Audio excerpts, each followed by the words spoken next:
शिक्षा और संस्कृति की आवाज़ जानी पहचानी उत्तराखंड मुक्त विश्वविद्यालय आपके लिए लेकर आया है 91.2 एफएम पर बदलते शहर की धड़कन हेलो हल्द्वानी। दोस्तों, हेलो हल्द्वानी एक सामुदायिक रेडियो है और इस रेडियो पर हम समुदाय के लिए कई तरह के कार्यक्रम लेकर आते हैं। तो वहीं विश्वविद्यालय से जुड़े हुए शिक्षार्थियों के लिए भी हम जानकारियां यहां पर लेकर आते हैं। और फिलहाल अभी हम आपके लिए लेकर आए हैं कार्यक्रम हेल्दी हल्द्वानी। और आज इस कार्यक्रम में हम बात कर रहे हैं राष्ट्रीय डेंगू दिवस की, जो कि हर साल 16 मई को मनाया जाता है।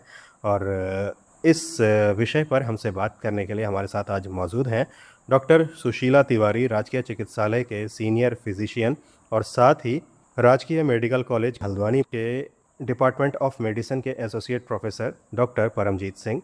तो डॉक्टर सिंह, आपका बहुत बहुत स्वागत है इस कार्यक्रम में। हाँ, नमस्कार। जैसे डॉक्टर साहब, हम बात करें कि हर साल 16 मई को राष्ट्रीय डेंगू दिवस मनाया जाता है, तो ये राष्ट्रीय डेंगू दिवस क्यों मनाया जाता है, एक और इसका जो एक इतिहास है, संक्षिप्त इतिहास हमारे श्रोताओं के लिए आप सामने रखेंगे। 16 मई को डेंगू दिवस मनाने का प्रारंभ 2010 से गवर्नमेंट ऑफ इंडिया के ministry of health and family welfare द्वारा किया गया। और मई को इसलिए चुना गया क्योंकि मई जो है प्री मानसून सीज़न है, बारिश से पहले का महीना है। तो ताकि हम पूरी तैयारी कर सकें, क्योंकि बारिश के बाद में जो डेंगू के मच्छर हैं, एडीज इजिप्टियाई, इनकी पॉपुलेशन बढ़ती है। यही वायरस के वाहक होते हैं और इनके द्वारा ही डेंगू फैलाया जाता है। और मई में इसलिए मनाते हैं ताकि हम प्रॉपर तरह से अपने आसपास सफाई कर सकें। ऐसे कुछ एरियाज़ हो जहाँ पानी इकट्ठा होता है, वहाँ हम सफाई कर सकें, कुछ कंटेनर से उनको हटा सकें और पब्लिक को भी अवेयर कर सकें कि इस तरह के अपने घर के आसपास सफाई रखें और बाकी आसपास का वातावरण है स्वच्छ रह सके। क्योंकि डेंगू का मच्छर वो साफ़ पानी में ही पनपता है। जहाँ पे कंस्ट्रक्शन साइट्स हैं, जहाँ निर्माण कार्य हो रहा है, वहाँ पानी इकट्ठा है। क्योंकि यूजुअली हम चाहते हैं कि पानी जो एक हफ्ते से ज़्यादा इकट्ठा ना रहे, वो रिसाइकिल्ड हो। तो जहाँ भी बिल्डिंग कंस्ट्रक्शंस हैं, वहाँ पानी इकट्ठा ना होने पाए, एक हफ्ते से अंदर अंदर हम उस पानी को चेंज कर दें। क्योंकि एडीज इजिप्टियाई की जो साइकिल है, तो लार्वा से मच्छर बनने में लगभग 1 सप्ताह का टाइम लगता है। तो 1 सप्ताह के अंदर अपना पानी चेंज कर सके, पब्लिक को अवेयर कर सके, इसीलिए ये प्री मानसून सीज़न में मनाया जाता है। जैसे आपने बताया कि प्री मानसून सीज़न में डेंगू दिवस को इसलिए मनाया जाता है ताकि लोग डेंगू से बचाव करने के लिए अपनी आवश्यक तैयारियां कर सकें। अगर हम बात करें डेंगू की, सबसे पहली बात तो डेंगू जो बीमारी है, या डेंगू जो रोग है, वो क्या है और इसके जो लक्षण हैं वो क्या कुछ हमें देखने को मिलते हैं। ये डेंगू भी अन्य वायरल बीमारियों की तरह एक वायरल इलनेस है और इसमें सामान्य लक्षण आ सकते हैं, जैसे कि अधिकांश लोगों में या हल्के लक्षणों वाला होता है या इवन लक्षण रहित भी हो सकता है। तो इसके सामान्य लक्षण हैं बुखार आना, जैसे कि बैकी वायरल फीवर में बुखार आता है, सिर में दर्द होना, बदन दर्द होना, जोड़ों में दर्द होना, कमजोरी होना। इसके अलावा इसमें गला खराब होना, खांसी होना, इस तरह के यूजुअली लक्षण नहीं आते हैं। जैसे कि हम वायरल फीवर, जो रेस्पिरेटरी वायरल फीवर्स होते हैं, कोविड में हम देखते थे, कोविड में हम देखते हैं कि इस तरह के लक्षण जो रेस्पिरेटरी से रिलेटेड जो लक्षण है वो नहीं आते। बाकी सारे लक्षण इसके अंदर आ सकते हैं, कमजोरी रहना, बुखार आना, तेज सिर में दर्द होना। और स्पेशली बोन ब्रेक फीवर बोलते हैं इसको क्लासिकली। वो इसलिए बोलते हैं कि बहुत तेज जोड़ों में दर्द होता है, इसके अंदर आंखों के पीछे दर्द हो सकता है, सिर में दर्द हो सकता है, उल्टी आने का मन कर सकता है, पेट में दर्द हो सकता है। और कुछ जो गंभीर लक्षण वाले रोगी होते हैं, उनमें कई खून की उल्टी हो सकती है और खांसी में खून आ सकता है, पेशाब में खून आ सकता है या आँखों में खून आ सकता है। तो इस तरह के गंभीर लक्षण आ सकते हैं। शरीर जो है, ब्लड प्रेशर कम होने की वजह से शरीर ठंडा पड़ सकता है, अत्यधिक उल्टियाँ आ सकती हैं मरीज को और बेहोशी की हालत भी हो सकती है, दौरे भी आ सकते हैं इसके अंदर। तो जैसे आपने लक्षणों की बात की है, तो क्या जो लक्षण अगर हमें देखने को मिलते हैं डेंगू के, तो ऐसे में क्या हमें तुरंत किसी भी जो रोगी है उसे चिकित्सालय लेके आना चाहिए, या फिर कुछ हद तक का हम इसे घर पर भी कंट्रोल कर सकते हैं। तो इसमें जो सामान्य लक्षण वाले रोगी हैं वो घर पर ही अपना इलाज कर सकते हैं। सामान्य लक्षण जैसे किसी को बुखार आ रहा है, सिर में दर्द है, जो सामान्य लक्षण है वो घर पे ही अपना इलाज कर सकते हैं। सबसे ज़रूरी चीज़ इसमें क्या है, अधिक मात्रा में तरल पदार्थ लेना। अगर हम अपना बॉडी को हाइड्रेट रखेंगे, तरल पदार्थ लेंगे, तो हमारा ब्लड प्रेशर डाउन होने का चांस कम हो जाएगा। और दूसरा, सिंपल दवाओं से इसका घर पे ही इलाज किया जा सकता है। जैसे कि बुखार के लिए सिंपल पैरासीटामॉल ली जा सकती है। और अगर किसी को गंभीर लक्षण आ रहे हैं, जैसे किसी को अत्यधिक उल्टी हो रही है, मुंह से खाना नहीं खा पा रहे, पानी नहीं पी पा रहे हैं, पेट में दर्द है, सांस लेने में परेशानी है, कहीं से ब्लीडिंग हो रही है, शरीर में कोई दाने निकल आए हैं, तो ऐसे रोगियों को अस्पताल में भर्ती होकर इलाज कराने की आवश्यकता होती है। और डेंगू के अंदर पूरा स्पेक्ट्रम होता है डिजीज़ का। ये लक्षण रहित भी हो सकता है और एक ये सामान्य वायरल बुखार की तरह सामान्य लक्षणों वाला भी हो सकता है। और एक स्पेक्ट्रम होता है इसका डेंगू फीवर विद हेमरेज, यानी कि पेशेंट को कहीं से ब्लीडिंग हो सकती है, और अधिक गंभीरता में जाए तो हमें एक कंडीशन होती है डेंगू हेमरेजिक फीवर। इसमें क्या होता है कि डेंगू हेमरेजिक फीवर में पेशेंट को ब्लीडिंग होती है, और एक फिनोमेना होता है capillary leak syndrome. Capillary leak syndrome में क्या होता है कि तो जो हमारी रक्त वाहिकाएँ हैं उनमें से ब्लड या फ्लूइड है वो रिस करके बाहर की तरफ आ जाता है, इकट्ठा हो जाता है, जैसे कि पेशेंट के पेट में पानी भर जाएगा और फेफड़े के चारों तरफ पानी इकट्ठा हो सकता है। तो इसके अंदर हमारा जो इंट्रावेस्कुलर वॉल्यूम डिप्लीशन की वजह से पेशेंट का ब्लड प्रेशर कम हो सकता है। तो ये एक गंभीर लक्षण है, इसमें पेशेंट को भर्ती कराकर इलाज करने की आवश्यकता होती है। और इससे अधिक गंभीर समस्या डेंगू शॉक सिंड्रोम, पेशेंट का ब्लड प्रेशर डाउन चला गया, पेशाब कम हो रहा है पेशेंट को, तो ये गंभीर लक्षण है और गंभीर स्पेक्ट्रम है। ऐसे रोगियों को तो इवन आईसीयू में रखकर इलाज करने की आवश्यकता होती है, और ऐसे रोगियों का अगर समय पर इलाज ना किया जाए तो पेशेंट की जो रोगी की मृत्यु भी हो सकती है। तो आपने हमारे श्रोताओं के सामने ये जानकारी तो रखी कि किन परिस्थितियों में हम डेंगू को कंट्रोल कर सकते हैं घर पर रहते हुए, और किन परिस्थितियों में हमें सीधे चिकित्सालय में संपर्क करना चाहिए, चिकित्सक से संपर्क करना चाहिए। अगर हम बात करें जो डेंगू के जो केसेस हैं वो पहले के मुकाबले बढ़े हैं, घटे हैं, या फिर क्या इसकी परिस्थिति अभी जो वर्तमान स्थिति है डेंगू की हमारे सामने वो क्या देखने को मिलती है? क्योंकि हमारा जो अपना एक्सपीरियंस है, जो हमने अपने सुशीला तिवारी अस्पताल में देखा है, 2009-10 में जो एक एपिडेमिक हुआ था जिसमें कि लगभग हमारा पूरा हॉस्पिटल डेंगू के केसेस से भर गया था, ना ही उत्तराखंड से, यूपी से और आसपास के ज़िलों से, इवन यूपी के बिजनौर, अफजलगढ़ और यहाँ के मरीज भी आए थे। तो उस समय पर लोगों के बीच में थोड़ा भ्रांतियाँ थी, डर का माहौल था कि डेंगू से डेथ हो जाती है। तो उसके बाद से लोग भी अवेयर हुए हैं। और दूसरा, जब भी किसी को डेंगू होता है तो डेंगू के अंदर 4 तरह के सीरोटाइप्स या वायरस होते हैं जो इन्फेक्शन करते हैं। अगर किसी को एक बार डेंगू हो जाए तो उस वाले वायरस से दोबारा नहीं होगा, तो लेकिन उसको फिर भी 3 दूसरे तरह के जो वायरस हैं उनसे हो सकता है। तो लोगों के बीच में इम्यूनिटी भी आई है, जिसको यूजुअली एक बार डेंगू हो गया उसको उस टाइप के वायरस से नहीं होगा, लेकिन दूसरे वाले से हो सकता है। और अगर किसी को दूसरी बार डेंगू हो रहा तो हो सकता है कि वो पहले वाले से ज़्यादा गंभीर हो, पहले वाले इन्फेक्शन से ज़्यादा गंभीर लक्षण दिखे उस रोगी के अंदर। दूसरा, लोगों के बीच में अवेयरनेस भी आई है इसको लेकर के, इसलिए कुछ केसेस हो सकता है कि अभी कम हुए हैं, और 2023 में थोड़ा केसेस बढ़े थे ऑल ओवर इंडिया इसके।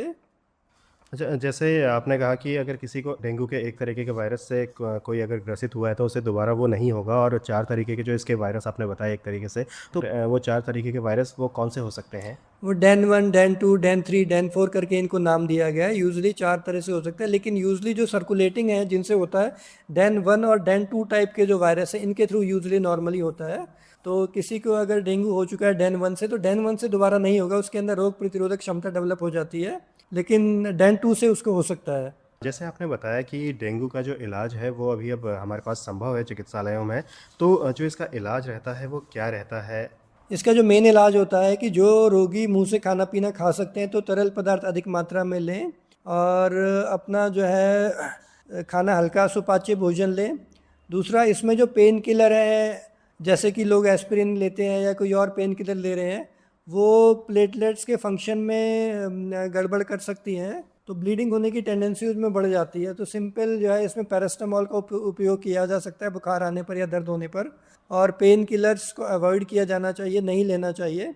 और दूसरा, हाइड्रेशन मेंटेन करना चाहिए। जो रोगी अपने घर पर ही अपने इलाज कर सकते हैं, और जो गंभीर रोगी हैं, गंभीर लक्षणों वाले, उनको अस्पताल में रहकर आईवी फ्लूइड्स दिए जाते हैं, और किसी को अगर उल्टी हो रही तो उल्टी के इंजेक्शन दिया जाता है। और अगर किसी को ब्लीडिंग हो रही है, यानी कि किसी को मान लिया कि खून की उल्टी हो रही है, या किसी को पेशाब में खून आ रहा है, या काले रंग की लैटिन हो रही है, जीआई ट्रैक्ट में ब्लीडिंग हो रही है मरीज को, तो ऐसे रोगियों को कई बार प्लेटलेट चढ़ाने की आवश्यकता भी होती है, और अनावश्यक रूप से प्लेटलेट चढ़ाने पर रोगी को नुकसान भी हो सकता है। तो प्लेटलेट्स उन्हीं को चलाई जाती है, या तो किसी की प्लेटलेट 10,000 से कम हो जाए, और या फिर पेशेंट को कहीं से म्यूकोजल ब्लीडिंग हो रही हो। अगर किसी को ब्लीडिंग हो रही है, अगर प्लेटलेट 10,000 से ज़्यादा भी हैं, तो भी हम उसको प्लेटलेट ट्रांसफ्यूज़ करते हैं। और वैसे प्लेटलेट चढ़ाने की आवश्यकता नहीं होती है, कि ये नहीं है कि किसी की प्लेटलेट 1 लाख से नीचे आ गई तो हम उसको प्लेटलेट चढ़ाएंगे। प्लेटलेट चढ़ाने के कुछ इंडिकेशंस हैं, जैसे कि या तो 10,000 से कम हो जाए, या पेशेंट को कहीं से ब्लीडिंग हो। अनावश्यक रूप से प्लेटलेट नहीं चढ़ानी चाहिए, क्योंकि एक ये प्लेटलेट्स इतनी अधिक मात्रा में उपलब्ध भी नहीं होती हैं, किसी को डोनेट करनी पड़ती है, और इसकी शेल्फ़ लाइफ भी कम होती है। और डेंगू के अंदर ये प्लेटलेट्स स्वतः ही बढ़ती हैं, तो उसकी नेचुरल हिस्ट्री, अगर किसी को डेंगू हुआ तो एक निम्न स्तर पे आके पेशेंट की प्लेटलेट बढ़ने लगती है। तो तीसरे से छठा दिन जो होता है बुखार शुरू होने के डेंगू के अंदर, वो सबसे खतरनाक माना जाता है, क्रिटिकल पीरियड माना जाता है। तो बुखार शुरू होने के तीसरे से छठे दिन विशेष सावधानी बरतनी चाहिए, क्योंकि इसी दौरान पेशेंट की प्लेटलेट सबसे कम जा सकती है। कैपिलरी लीक सिंड्रोम इस दौरान होने का सबसे ज़्यादा चांस होता है। ब्लड प्रेशर गिरने का सबसे ज़्यादा चांस तीसरे से छठे दिन ही होता है। और अगर किसी रोगी को बुखार शुरू होने से लगभग 7 दिन हो चुके हैं, 1 हफ्ता हो चुका है, तो उसके बाद पेशेंट रिकवरी फॉर्म में चला जाता है। उसके फेफड़ों के बाहर जो पानी इकट्ठा हुआ है, पेट में जो पानी इकट्ठा हुआ है, वो धीरे धीरे एब्जॉर्ब होने लगता है और पेशेंट रिकवरी फेज़ में आ जाता है। और लगभग 7 से 10 दिन में पेशेंट यूजली रिकवर कर जाता है। कुछ रोगियों में यह 2 हफ्ते तक भी हो सकता है रिकवरी फेज़। तो ज़्यादातर रोगी जो 7 से 10 दिन में रिकवर हो जाते हैं। तीसरे से छठे दिन विशेष सावधानी बरतने की आवश्यकता होती है। तो आपने हमारे श्रोताओं के सामने ये जानकारी ख़ास तौर पर रखी कि कैसे जो प्लेटलेट्स जो किसी रोगी को चढ़ानी चाहिए या किसी रोगी को जो प्लेटलेट्स चढ़ाई जाती हैं वो कब चढ़ाई जाती हैं। प्लेटलेट्स चढ़ाए जाने का अगर हम लोग ध्यान ना रखें तो उसमें कई बार अगर किसी को अधिक प्लेटलेट्स भी चढ़ जाएँ तो उससे भी दिक्कतें हो सकती हैं। तो इस चीज़ का भी ध्यान रखा जाए और साथ ही तीसरे से छठे दिन भी हमें सावधानी बरतनी चाहिए इस बुखार में। इस बारे में भी आपने हमारे श्रोताओं को काफ़ी बेहतरीन जानकारी दी। अगर डॉक्टर साहब हम बात करें कि जो इसका इलाज की हमने बात की, इलाज के अलावा जैसे अगर हम इसकी सावधानियों की बात करें, क्योंकि ख़ास तौर पर अगर देखा जाए तो सबसे पहली चीज़ इस रोग से बचाव ही ज़्यादा बेहतर होगा इलाज से पहले। तो अगर जो बचाव होगा या जो सावधानियाँ होंगी वो सावधानियाँ क्या होंगी? ख़ास तौर पर अगर हम ठीक देखें कि आम आदमी कैसे अपने लिए सावधानियाँ बरत तो सकता है? डेंगू से बचने का मूल मंत्र है बचाव। घरों के आसपास साफ सफाई रखें, और घरों के आसपास कुछ भी ऐसी चीज़ें जैसे गमले हैं या फिर पुराने टायर पड़े हैं या कुछ भी ऐसी चीज़ें जहाँ पे पानी इकट्ठा हो सकता है, या घरों की टंकियाँ हैं जिनके ढक्कन नहीं है, तो हम टंकियाँ साफ रखें, उनको कवर करके रखें। और अपना पानी जब हम इकट्ठा करते हैं, ऐसे एरियाज बस्तियों में डेंगू होने का ज़्यादा चांस रहता है जहाँ पे कि वाटर सप्लाई नहीं आती है, उनको पानी इकट्ठा करके रखना पड़ता है, उनकी मजबूरी होती है पानी इकट्ठा करके रखना। तो पानी को कवर करके रखें और अपने कूलर की सफाई करके रखें, पानी चेंज करते रहे, 1 सप्ताह के अंदर अंदर पानी चेंज करें। घर के आसपास साफ़ सफाई रखें, और अपनी जो कूलर है या जहाँ भी पानी इकट्ठा हो सकता है, कोई गड्ढा है, उसको नालियों में अपना जो है उसका स्प्रे कर सकते हैं। दूसरी चीज़, बच्चे अब जब खेलने जाए बाहर कहीं पे भी, तो फुल स्लीव्स के कपड़े पहने। कुछ मॉस्किटो रेपेलेंट्स क्रीम्स होती हैं, उनका यूज़ किया जा सकता है। घर में मच्छरदानी का यूज़ कर सकते हैं। मच्छरदानी भी आजकल उस तरह की आती है जिसमें कि मॉस्किटो रेपेलेंट्स लगे होते हैं, उनका यूज़ किया जा सकता है। दूसरा, घरों में जो खिड़की और दरवाज़ों में जाली वाले दरवाजे और खिड़कियां बंद करके रखें ताकि मच्छर अंदर ना आ पाए। और ये मच्छर दिन में ही अक्सर काटता है, तो दिन में विशेष सावधानी बरतें। मॉस्किटो रेपेलेंट्स और वेपोराइजर्स का यूज़ किया जा सकता है। आपने हमारे श्रोताओं के सामने ये जानकारी रखी कि किस तरीके से हम सावधानियां बरतें एक आम नागरिक के बतौर, और कैसे हम मच्छरों से अपना बचाव करें और ख़ास तौर पे मच्छरों से बचाव के माध्यम से हम डेंगू से अपना बचाव करें।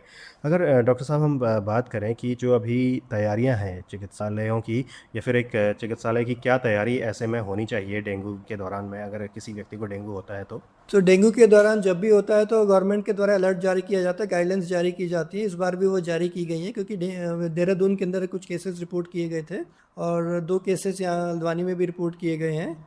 तो उसके लिए डेंगू के अंदर एक वार्ड बनाया जाता है जिसमें कि उन पेशेंट्स को रखा जाएगा आइसोलेट करके बाकी मरीजों के द्वारा, और उनको मॉस्किटो नेट्स के अंदर ही रखा जाता है। क्योंकि जो मच्छर होगा वो डेंगू के रोगी को अगर काटेगा तो वहाँ का जो अनइन्फेक्टेड मच्छर है वो इन्फेक्टेड हो जाएगा। और जब वायरस एक मॉस्किटो के अंदर जाएगा तो वायरस उसके अंदर अपना प्रोपोगेट करेगा, मल्टीप्लाई करेगा, और कुछ दिन बाद जो मच्छर है वो दूसरों के लिए इन्फेक्टिव हो जाएगा। तो जैसे कि रोगी दिल्ली से आया, उसको इन्फेक्शन था, या किसी ऐसे एरिया से आया जहाँ पे डेंगू ऑलरेडी एपिडेमिक चल रहा है, वहाँ से कोई रोगी यहाँ पे आया जिसमें वायरस अंदर थे, उसको यहाँ के नॉर्मल मच्छर ने काटा जिसके अंदर अभी वायरस नहीं है, तो वायरस जो है उस मच्छर के अंदर चला गया उसको काटने की वजह से।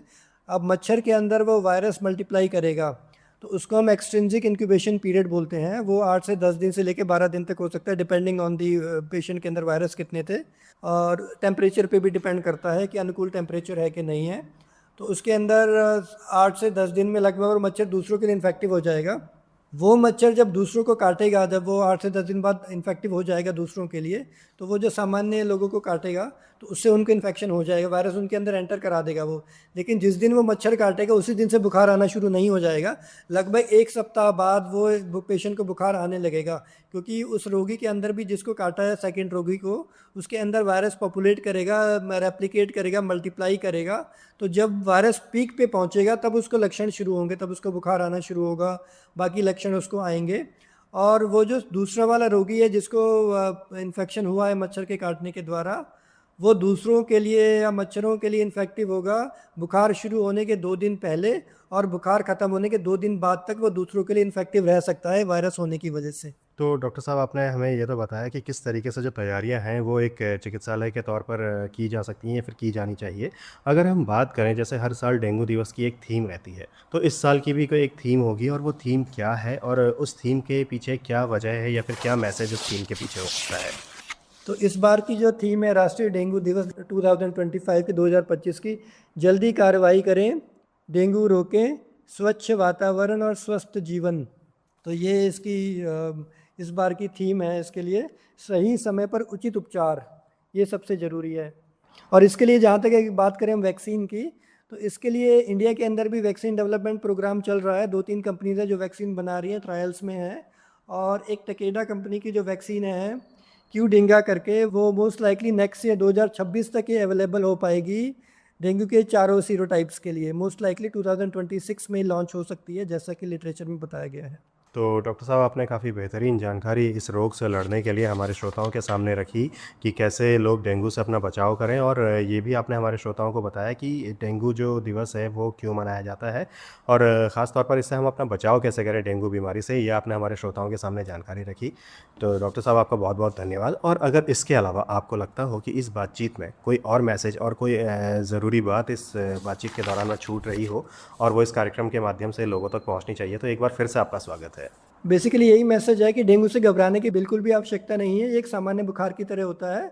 सिंपल इसको जो है हम बिल्कुल सिंपल तरीके से इसका इलाज घर पे ही कर सकते हैं। जैसे कि सिंपल सुपाच्य भोजन लेकर, तो इसमें स्पेशली इंपॉर्टेंट होता है तरल पदार्थ लेना, नींबू पानी लेना, या ईजिली अवेलेबल जो है जैसे नारियल पानी है। अगर नारियल पानी नहीं भी अवेलेबल है तो सिंपल हम पानी ले सकते हैं, नारियल पानी ले सकते हैं, नींबू पानी ले सकते हैं। तो अपना हाइड्रेशन मेंटेन करना है, पेन किलर नहीं लेने हैं, अपने आप सावधानी रखनी है, गंभीर लक्षणों को पहचानना है। जब भी गंभीर लक्षण आए तो तुरंत चिकित्सक या अस्पताल में अपनी सहायता लेनी है। ये नहीं कि आपको गंभीर लक्षण आ रहे हैं, कुछ घर में किसी को लक्षण आ रहे हैं तो घर में नहीं रहना है। अगर हम लेट जाएंगे अस्पताल के अंदर, समय पर उचित इलाज नहीं कराएंगे, तो उससे रोगी को नुकसान हो सकता है। तो डॉक्टर साहब आपने हमारे श्रोताओं के सामने ये जानकारी रखी कि किस तरीके से जो डेंगू से बचाव किया जाना है वो किया जाए, और ख़ास तौर पे हमें डेंगू से घबराना नहीं है और हमें चिकित्सक से जल्द ही संपर्क कर लेना चाहिए यदि हमें कोई लक्षण दिखाई दें डेंगू के। तो डॉक्टर साहब इस सभी बातों के लिए आपका बहुत बहुत धन्यवाद एक बार फिर से, और श्रोताओं आपका भी बहुत बहुत धन्यवाद कि हमसे इस कार्यक्रम में जुड़े रहने के लिए और ये जानकारी से जुड़े रहने के लिए। तो आपका भी बहुत बहुत धन्यवाद। और इसी के साथ मैं अनिल भी चाहूँगा हेल्दी हल्द्वानी कार्यक्रम के आज के इस एपिसोड से इजाज़त। फिर आपसे मुलाकात होगी, तब तक आप स्वस्थ रहें, सुरक्षित रहें और हाँ, मुस्कुराते रहें। नमस्कार। धन्यवाद, नमस्कार।